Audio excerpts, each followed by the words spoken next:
Forensik Internal Audit pertemuan yang ke-7. Apakah audit forensik itu? Audit forensik terdiri dari dua kata, yaitu audit dan forensik. Audit adalah tindakan untuk membandingkan kesesuaian antara kondisi dengan kriteria. Sementara forensik adalah segala hal yang bisa diperdebatkan di muka umum atau pengadilan. Jadi ada dua kata kunci dari audit forensik. Audit itu menemukan sesuatu yang berbeda dengan standar, ada deviasi, itu namanya audit, menemukan sesuatu yang berbeda. Kemudian bukti-bukti itu bisa diperdebatkan di pengadilan, namanya forensik. Jadi audit forensik. Menurut Association of Certified Fraud Examiners, ACFA, forensic accounting auditing merujuk kepada fraud examination. Dengan kata lain, keduanya merupakan hal yang sama, yaitu forensic accounting is the application of accounting, auditing, and investigative skill to provide quantitative financial information about matter before the court. Jadi intinya adalah mencari bukti-bukti penyimpangan sebelum bukti-bukti penyimpangan itu menjadi alat bukti yang bisa diperdebatkan di pengadilan. Oke, dengan demikian audit forensik bisa didefinisikan sebagai tindakan menganalisa dan membandingkan antara kondisi di lapangan dengan kriteria untuk menghasilkan informasi atau bukti kuantitatif yang bisa digunakan di muka pengadilan. Karena sifat dasar dari audit forensik yang berfungsi untuk memberikan bukti di muka pengadilan, maka fungsi utama dari audit forensik adalah untuk melakukan audit investigatif terhadap tindak kriminal dan untuk memberikan keterangan saksi ahli atau litigation support di pengadilan. Audit forensik sering kali harus memberikan bukti ahli pada sidang akhirnya. Jadi temuan-temuan yang ditemukan pada saat proses audit, nah temuan-temuan itu harus dibuktikan oleh ahli, misalnya ahli bahasa, ahli pidana, ahli perdata, kemudian ahli-ahli keuangan, ahli finansial, ahli fiskal, dan seterusnya. Jadi temuan-temuan itu harus dikonfirmasikan kepada para ahli. Audit forensik sering dilakukan dalam rangka untuk satu, menghitung kerusakan yang disebabkan sebagai akibat dari kelalaian atau kesalahan yang disengaja. Yang kedua, untuk menilai biaya hidup dan perawatan. Yang ketiga, untuk mengantisipasi litigasi atau sebagai bagian dari proses persidangan. Yang keempat, untuk mencegah tindakan ilegal oleh karyawan atau menentukan apakah seorang pekerja harus diberhentikan.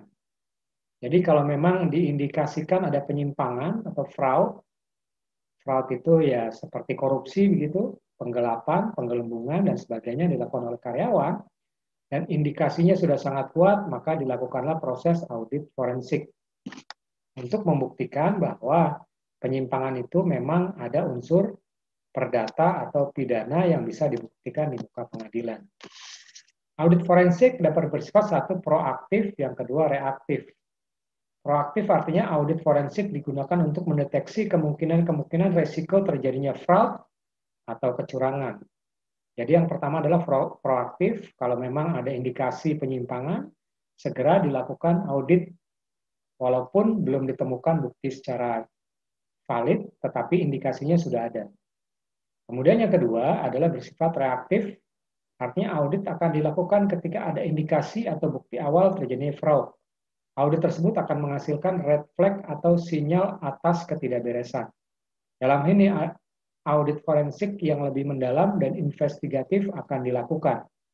Jadi ada dua cara audit forensik. Yang pertama adalah proaktif, artinya sudah ada gejala, sudah dilakukan audit, tetapi kalau reaktif, artinya sudah ada bukti dulu ya, bukti awal memang benar terjadi penyimpangan, maka dilakukanlah proses audit sampai mendalam untuk menemukan bukti-bukti yang diprediksi atau diestimasi atau mungkin sebagai bukti awal terjadinya penyimpangan.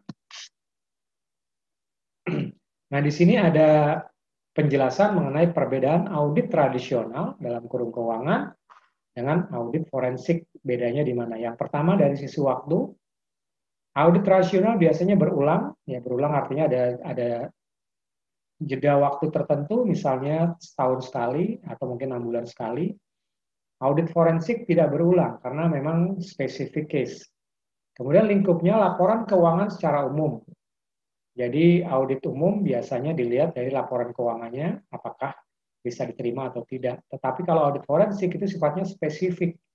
Jadi bukan laporan keuangannya yang diteliti, tapi adakah penyimpangan-penyimpangan tertentu dari laporan keuangan tersebut, kemudian dilakukan pendalaman terhadap materi atau masalahnya. Kemudian hasilnya, audit tradisional berupa opini. Opini apakah audit ini wajar atau tidak, apakah ada penyimpangan atau tidak, dan seterusnya. Jadi opini-opini dari sang auditor terkait dengan laporan keuangan. Tetapi kalau forensik, sudah sampai pada tahap membuktikan adanya fraud atau kecurangan. Misalnya markup harga yang seharusnya misalnya 100.000 di markup menjadi 150.000 per pieces. Nah, kalau jumlahnya banyak, misalnya ratusan atau ribuan pieces, itu nilainya akan sangat besar. Jadi sudah ada bukti fraudnya atau kecurangan. Kemudian hubungannya non-adversarial, kalau forensik adversarial. Jadi kalau audit tradisional tidak terkait secara langsung dari hukum. Tapi kalau forensik memang buktinya bisa dimajukan ke muka hukum karena memang indikasinya sudah sangat kuat melanggar norma hukum. Metodologi yang dipakai kalau audit tradisional itu teknik audit yang seperti biasa, yang sudah kita bahas di 6 pertemuan sebelumnya. Kalau audit forensik ke eksaminasi.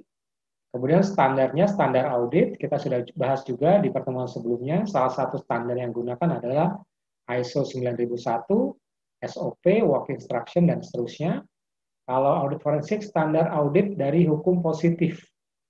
Jadi pasal-pasal tertentu dari pidana, perdata, berapa yang dilanggar, itulah sebagai dasar dalam melakukan audit forensik.